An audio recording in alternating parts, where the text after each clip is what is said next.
Hi guys, welcome to today's vlog. അപ്പോൾ എന്തൊക്കെയുണ്ട് വിശേഷങ്ങൾ? നമ്മൾ ഇന്ന് ഷാർജ ഖോർഫക്കാനിലെ ഷീസ് പാർക്കിൽ വന്നേക്കണേ. അപ്പോൾ ഇന്ന് അടിപൊളി ഒരു ഡേ സ്പെൻഡ് ചെയ്യാമെന്ന് വിചാരിക്കും. So let's see. ഇപ്പോൾ ഇവിടെ ഭയങ്കര ട്രാഫിക്കാണ്, ഇന്ന് പബ്ലിക് ഹോളിഡേ ആണ്. അപ്പോൾ ഇവിടെ ഞാൻ കാണിച്ചുതരാം, പൂരത്തിന് തിരക്കാണ്. ഓക്കെ, ഈ പാർക്ക് ഓപ്പൺ ചെയ്തിട്ട് ഇപ്പോൾ അധികം നാളായിട്ടില്ല. അപ്പം അതുകൊണ്ട് തന്നെ ഇന്ന് ഒരു പബ്ലിക് ഹോളിഡേ ആണ്. എല്ലാവരും ഇങ്ങോട്ട് തന്നെയാണ് വന്നേക്കണേ. നമുക്കിവിടെ വീക്കെൻഡ് ആയി കഴിഞ്ഞാൽ അങ്ങനെ സ്പെൻഡ് ചെയ്യാനായിട്ട് അധികം സ്ഥലങ്ങളൊന്നും ഇല്ലാത്ത കാരണം എന്തെങ്കിലും ഒരു പുതിയത് ഓപ്പൺ ചെയ്യാൻ വേണ്ടി വെയിറ്റ് ചെയ്തിരിക്കുകയാണ്. നമ്മളിന്ന് വന്നപ്പോൾ തന്നെ എക്സ്പെക്ട് ചെയ്തിരുന്നു ഇവിടെ റഷ് ഉണ്ടാവുമെന്ന്. പക്ഷെ ഞാൻ എക്സ്പെക്ട് ചെയ്തതിനേക്കാളും കൂടുതലായിട്ട് തന്നെ ഇവിടെ ആൾക്കാർ എത്തിയിട്ടുണ്ട്. പാർക്കിംഗ് ഒക്കെ ഓൾമോസ്റ്റ് ഫുള്ളാണ്. നമ്മൾ ഒരു പച്ചയിൽ കൊണ്ടുവന്നിട്ട് ഇട്ടേക്കാണ്. അത് അവരുടെ ഒഫീഷ്യൽ പാർക്കിംഗ് സ്പേസ് ഒന്നും അല്ല. ഓക്കെ, ഇതാണ് നമ്മുടെ എൻട്രൻസ്. നമ്മൾ എൻട്രൻസിൽ കയറി ചെല്ലുമ്പോൾ തന്നെ ഇവിടെ ഒരു വാട്ടർഫാൾ ഉണ്ട്. വാട്ടർഫാൾ എന്നൊന്നും പറയാൻ പറ്റില്ല, ഒരു ഇച്ചിരി വെള്ളം മലയുടെ മുകളിൽ നിന്ന് ഇങ്ങോട്ട് വരുന്നുണ്ട്. അത് ആർട്ടിഫിഷ്യലായിട്ട് അവർ ക്രിയേറ്റ് ചെയ്ത് വെച്ചിരിക്കുന്നതാണ്. പിന്നെ മരുഭൂമിയിൽ ഒരു മരുപ്പച്ച എന്ന് പറയുന്ന പോലെ ഒരു ഇച്ചിരി വെള്ളം കാണുമ്പോൾ ഒരു സന്തോഷം, അത്രേ ഉള്ളൂ. നിങ്ങൾക്ക് തന്നെ കാണാം അവിടെ പൈപ്പുകൾ ഇട്ടേക്കുന്നത്, അതിൽ കൂടെ തന്നെയാണ് തോന്നുന്നു വെള്ളം പമ്പ് ചെയ്യുന്നത്.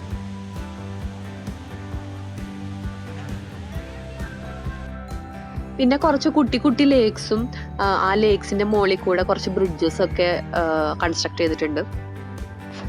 ഈ ലേക്കിൽ നമുക്ക് ഇറങ്ങാനൊന്നും പറ്റുമൊന്നുമില്ല. ഈവൻ ഇറങ്ങാൻ പറ്റിയ അങ്ങനെ ഒരു ഫ്രഷ് വാട്ടർ ഒന്നും അല്ല, അതിന് കെട്ടിക്കിടക്കുന്ന വെള്ളമായിട്ട് കിടക്കുന്നത്. പിന്നെ ഇതിൻ്റെ അടുത്ത് തന്നെയായിട്ട് ലേഡീസിനും ജെൻസിനും ഒക്കെ ഉള്ള വാഷ്റൂം ഫെസിലിറ്റീസ് അതെല്ലാം ഉണ്ട്. പിന്നെ സ്നാക്സ് എന്തെങ്കിലും വാങ്ങാനോ അല്ലെങ്കിൽ ഇരുന്ന് കഴിക്കാൻ വേണ്ടിയിട്ട് ഒരു ചെറിയ റെസ്റ്റോറൻറ്റ് പോലുള്ള ഫെസിലിറ്റിയും ഇവിടെ ഉണ്ട്. ഹജർ മൗണ്ടൻസിൻ്റെ ഇടയിലാണ് ഈ ഒരു പാർക്ക് സിറ്റുവേറ്റ് ചെയ്യുന്നത്. അതിൽ അപ്രിഷിയേറ്റ് ചെയ്യേണ്ട കാര്യം എന്ന് പറഞ്ഞിട്ടുണ്ടെങ്കിൽ ഈ മലകളുടെ ഇടയിൽ ഇങ്ങനെ ഒരു പാർക്ക് കൺസ്ട്രക്ട് ചെയ്യാന്ന് വെച്ച് കഴിഞ്ഞാൽ അതൊരു ഈസി ആയിട്ടുള്ള ജോബല്ല. ഇനി വരും ഡേയ്സിൽ ഇതിൽ കുറച്ചും കൂടിയും ഡെവലപ്മെൻറ്റ്സ് അവർ ആഡ് ചെയ്യുമെന്ന് തന്നെയാണ് ഞാൻ വിചാരിക്കണേ. ഇപ്പോൾ ലോൺസ് ആണെങ്കിലും എല്ലാവരും ഒക്കെ ഒന്ന് റെഡിയായി വരുന്നേ ഉള്ളൂ. ബാർബിക്യൂ ചെയ്യാനായിട്ടുള്ള ഒരു സ്പെസിഫിക് ആയിട്ടുള്ള ഏരിയ ഇവിടെ ഉണ്ട്. ഒരു 8 ബാർബിക്യൂ സ്റ്റേഷൻസ് ഉണ്ട്. പിന്നെ അതുപോലെ തന്നെ കുട്ടികൾക്ക് കളിക്കാനായിട്ടുള്ള പ്ലേ ഏരിയ ഉണ്ട്. പ്ലേ ഏരിയ എന്ന് പറയുമ്പോൾ ഒത്തിരി എക്സ്പെക്റ്റേഷൻസ് വെച്ച് വരരുത്. ചെറിയ സീസോയും പിന്നെ കുട്ടികൾക്ക് സ്വിങ് ചെയ്യാനുള്ള ഒരിതും അങ്ങനെ കുറച്ച് സാധനങ്ങൾ മാത്രമേ ഉള്ളൂ. പിന്നെ നമ്മുടെ ഇതിൽ മോസംബി, പിന്നെ മറ്റേ നമ്മുടെ യെല്ലോ കളർ നാരങ്ങില്ല, ഗ്രീൻ ആപ്പിൾ ഒരെണ്ണം, പിന്നെ ഒരു മോസംബി, ഒരു യെല്ലോ ലെമൺ ഇല്ലേ നമ്മുടെ വലുത്, പിന്നെ കുറച്ച് ഒരു 100 ഗ്രാം പുതിന. ഇതെല്ലാം വട്ടത്തിൽ കട്ട് ചെയ്യുക. പുതിന ഒഴിച്ച് ബാക്കി വട്ടത്തിൽ തന്നെ.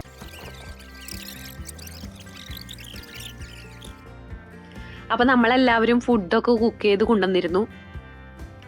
നമ്മുടെ നാടൻ മത്തി ഫ്രൈ, പിന്നെ കപ്പയും മീൻകറിയും ചിക്കൻ കറിയും കുബൂസും, അങ്ങനെ ഫുൾ സെറ്റപ്പായിട്ടാണ് നമ്മൾ വന്നത്. ഇതാണ് നമ്മുടെ പൊരിച്ച മത്തി. മരിച്ച മത്തി, പൊരിച്ച മത്തിയൊക്കെ തീർന്നുപോയി. All eaten, just balance this one. This is very spicy.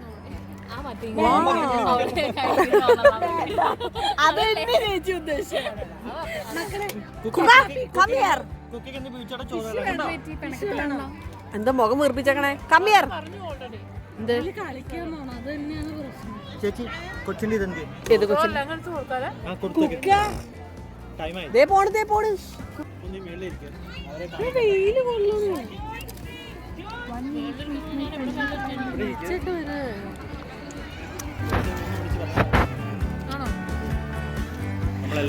പിന്നെ ഈ പ്ലേസിൽ നിന്ന് കിട്ടില്ല.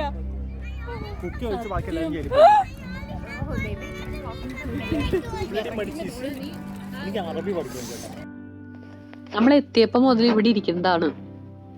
കാരണം ആകെ തണലുള്ള ഒരു സ്പേസ് ഞങ്ങൾക്ക് കിട്ടിയത് അവിടെ നിന്ന് നിന്നിട്ടുണ്ടെങ്കിൽ സീറ്റ് പോകുന്നുള്ള പേടി കാരണം ഞങ്ങൾ കുറേ നേരം അവിടെ തന്നെ ഇരുന്നു. തീരെ റഷില്ലാത്തൊരു സ്ഥലം.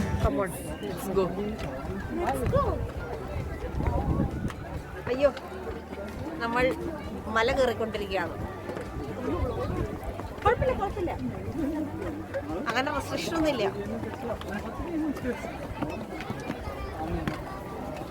എവിടെ വേറെ ഒന്നും കൂടി ഉണ്ടായില്ല.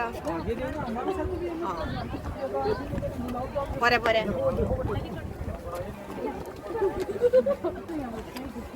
അങ്ങനെ നമ്മൾ ഭക്ഷണം കഴിച്ചു. ഉച്ചോർക്കം കഴിഞ്ഞു. അത് രണ്ടാൾ പുറകിലൊന്നോളോ, എങ്ങനെ ഞാൻ വീഴാണെങ്കിൽ പിടിക്കാലോ. ഓക്കെ, ഈ മലയുടെ മുകളിലേക്ക് അവർ സ്റ്റെപ്സ് ഇട്ടേക്കാണ്. അപ്പം നമ്മൾ മുകളിലേക്ക് പോയി കഴിഞ്ഞാൽ നമുക്ക് താഴേക്കുള്ള ഒരു നല്ലൊരു ബ്യൂട്ടിഫുൾ ആയിട്ടുള്ള വ്യൂ കാണാം. ഈവനിങ് ആയിരിക്കുമ്പോൾ കുറച്ചും കൂടിയും രസമായിരിക്കും, കാരണം ലൈറ്റ്സ് ഒക്കെ വന്നു കഴിയുമ്പോൾ ആ മലയുടെ ഇടയിൽ നല്ല രസമായിരിക്കും. സ്റ്റെപ്സ് കയറാൻ ഇത്തിരി പ്രയാസമുള്ള കാര്യമാണ്, സ്റ്റീപ്പായിട്ടുള്ള സ്റ്റെപ്സ് തന്നെയാണ്. അപ്പോൾ കയറാൻ ബുദ്ധിമുട്ടുള്ള ആൾക്കാർക്ക് മുകളിലേക്കുള്ളത് സജസ്റ്റ് ചെയ്യില്ല. ഈവനിങ് ഒക്കെ ആയി തുടങ്ങിയപ്പോഴേക്കും നല്ല തണുത്ത കാറ്റായി തുടങ്ങി.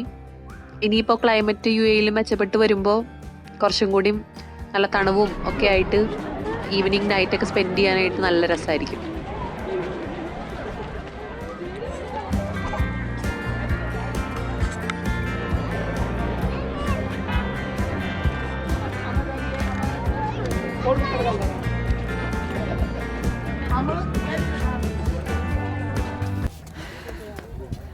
ഓക്കെ, നമ്മൾ ഈ പാത്വേ മൗണ്ടൻ മുഴുവൻ മുകളിൽ കയറി വന്നു.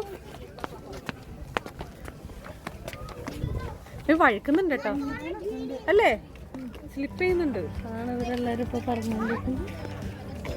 അതാ ചില മാർബിൾ എന്തുകൊണ്ട് ഇങ്ങനെ മാർബിൾ ഇട്ടാണ് അല്ലേ, slip ഗ്രിപ്പില്ലാത്ത.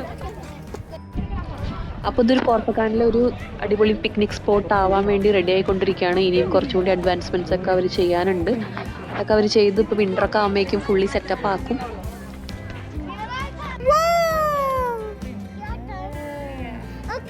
One more? Okay, you have got one more. Okay, okay. Hookah. Okay, Hookah is going to throw a stone. Now everyone watch. Okay. Wow! It's gone. It's gone. അപ്പോൾ ജബൽ അഫീത്തും ജബൽ ജയ്സും ഒക്കെ പോലെ തന്നെ ഒരു നല്ല അടിപൊളി ടൂറിസ്റ്റ് സ്പേസ് ആവാനുള്ള chance ഉണ്ട് ഇത്. എന്തായാലും ഞങ്ങൾ കുറച്ച് നല്ല സമയം സ്പെൻഡ് ചെയ്തു. അപ്പോൾ എല്ലാവരും ഈ വ്ളോഗ് എൻജോയ് ചെയ്തു എന്ന് വിചാരിക്കുന്നു. അപ്പോൾ ഇനിയും പുതിയ കാഴ്ചകളായിട്ട് നമുക്ക് വീണ്ടും കാണാം. അതുവരേക്കും എല്ലാവർക്കും ബൈ ബൈ.